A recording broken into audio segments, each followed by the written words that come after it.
สบายดีท่านผู้ชมพบกับบาวิคอนจินติโก้ในสัมภาษณ์ผู้ชมใช้ผลิตภัณฑ์จินติโก้ที่เพิ่นกินแล้วดีกินแล้วเห็นผลเนาะมื้อนี้ก็ได้มานั่งอยู่กับเพิ่นละไปทักทายสบายดีเพิ่นเลยเจ้าสบายดีพอ เจ้าสบายดีขอโทษนะพอซื้อหยังเนาะอุ่นคำเสียงประเสริฐอุ่นคำแสงประเสริฐอายุจักปีแล้วพอ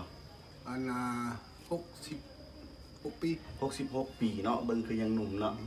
พ่อประกอบอาชีพหยังพอพนักงานเสียงค้าเป็นพนักงานเสียองค์คะเนาะ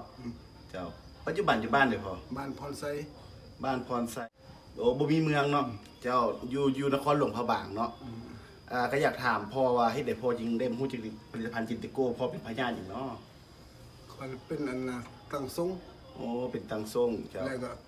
เป็นอัมพฤกษ์เอามาพึ่งมันยินหมู่คู่ว่าดีเจ้าซื้อมัน4 เซน8เจ้าพอได้ใจไปซื้อมากินเนาะกินมันหายไปแต่ก่อนเป็นตัวเป็นอัมพฤกษ์นี่เป็นจังไดพอได้นอนอยู่บ่หรือว่าจังไดก็บ่นอนแต่ว่าย่างบ่เป็นโอ้ย่างบ่เป็นตึกดักนะคือย่างไปมานี่ตึกบ่ได้แต่เดี๋ยวนี้เด้เดี๋ยวนี้ย่างได้เดี๋ยวนี้ย่างเลาะไปเลาะมาแถวนี้ได้เลยได้เล่นได้โอ้ถือว่าอยากเล่นได้พุ่นล่ะมันบ่ได้เล่นโอ้แต่ก่อนมันคือตอนบ่มาใส่ซุมใส่ที่มันจิตโกมันบ่ได้เลยบ่ย่างเตี้ยตักนะจิตนะบ่แห้งนะบ่แห้งเนาะแต่เดี๋ยวนี้น้ำหนักคือว่า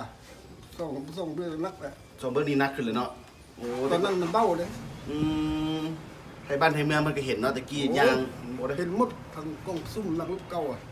เอามาไปเลยเจ้าเอิ้นไปขี่รถไปย่างบ่ได้เนาะเจ้าเพิ่นก็เห็นมั้งโอ้เดี๋ยวนี้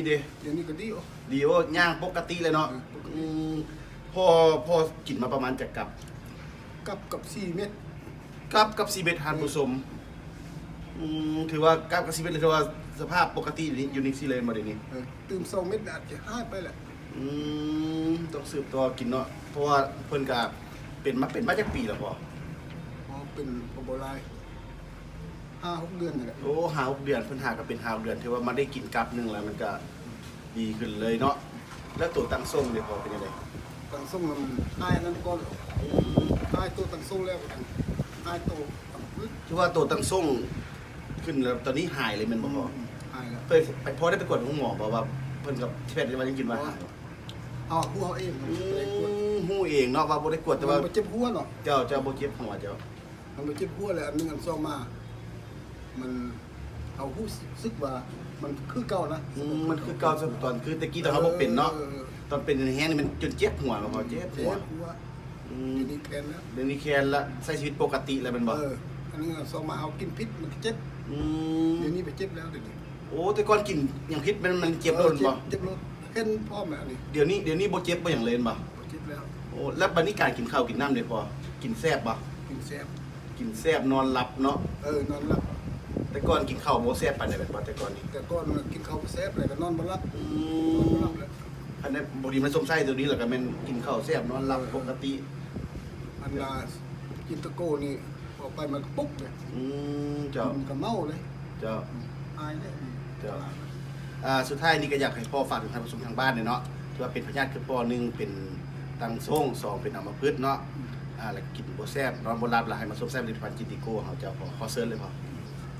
เดี๋ยวนี้นี่อะไรตนเองเป็นพยาธิ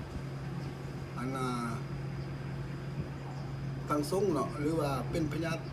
อัมพฤกษ์เจ้าแต่สมเซลกินตะโกนี้เพราะมันแค้นมันหายดี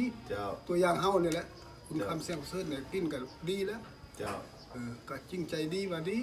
เนาะถือว่าทางเฮานี่บ่ได้มาซื้อจ้างพอเนาะอันนี้ถือว่ากินแล้วเห็นผลแท้เนาะแล้วก็ได้มาสัมภาษณ์ให้ทางผู้ชมได้ฟังเนาะก็บ่มีหยังแล้วเพิ่นสิซื้อจ้างอันนี้นั้นก็บ่แม่นแล้วแต่ว่าเฮานี่ก็จริงใจว่าเสนอแจ้งบ่เรากินดีแท้เจ้าแล้วมันเฮากินยาเป็นโฆษณาเขาหรอกเจ้าอันนั้นก็มันหมดหลายเติบก็บ่แค้นเด้เอานี่กินเด้เอานี่มากินใส่ในนี้แค้นแล้วเนาะถือว่ากับเดียวท่านผู้ชมมันก็ใช้ชีวิตปกติเนาะ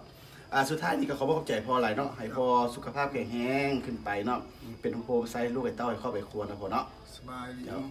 เจ้าขอบใจท่านผู้ชม